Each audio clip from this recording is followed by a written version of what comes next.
বিশ্বকাপ ফাইনাল উপলক্ষে আমার বউ তার নিজে হাতে রান্না করেছে। এই লিকুইড নিয়ে আসো, চিকেন ফ্রাই, তারপরে হচ্ছে এটা কি ভেজিটেবল, তারপরে চাটনি, আর এটা হচ্ছে ফ্রাইড রাইস। আমরা খাওয়া দাওয়া করবো, তারপর খাওয়া দাওয়া করার পর কেক কাটা হবে। হারুক জিতুক সেটা পরের কথা, আগে খাবো, তারপর কেক টেক কাটবো এবং তারপরে আমরা খেলা দেখতে বসবো। তো ততক্ষণের জন্য আপনারা অনেকেই পিকনিক করছেন, তারা খাওয়া দাওয়া শুরু করেন। সকালে আশা করছি দল বিজয় হবে, আমাদের জন্য আপনারা দোয়া করবেন যেন দল বিজয়ী হয়। আর যে সে একজন ব্রাজিলের সাপোর্টার, কিন্তু আমাদের সাথে পিকনিক করছে, আমাদের সাথে খেতে বসেছে, তারও জন্য সমবেদনা। তুই কি দল বল? আমি তো অলওয়েজ আর্জেন্টিনা, দল তো একটাই। হ্যাঁ, দল একটাই, আমাদের দল একটাই। বিশ্বকাপ উপলক্ষে পিকনিকটা হচ্ছে, মানে মুখ দিয়ে বলার জন্য না, সত্যি খুবই চমৎকার হয়েছে, খুবই সুন্দর রান্না। চাইনিজ খাবার, chicken fry, vegetable, fried rice, এক কথায় অসাধারণ।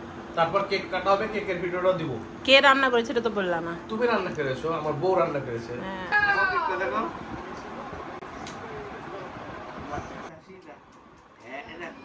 Happy birthday to you, happy birthday.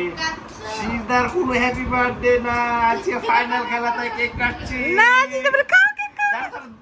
যাও কেটে। আজকে সিদ্ধার হ্যাপি বার্থডে টু ইউ, আজকে সিদ্ধার হ্যাপি বার্থডে। খুবই মজা, খুবই মজা।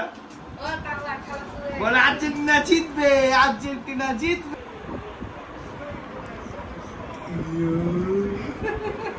আমি তো হাতটা চাটি দেখি, হাতটা চাটি, হাত হাত।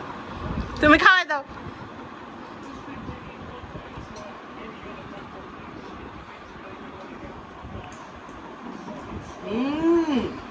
সেই সেই সেই দেখি। তুমি খাও মা, তুমি খাও, তোমার জন্য আনা, তুমি খাও।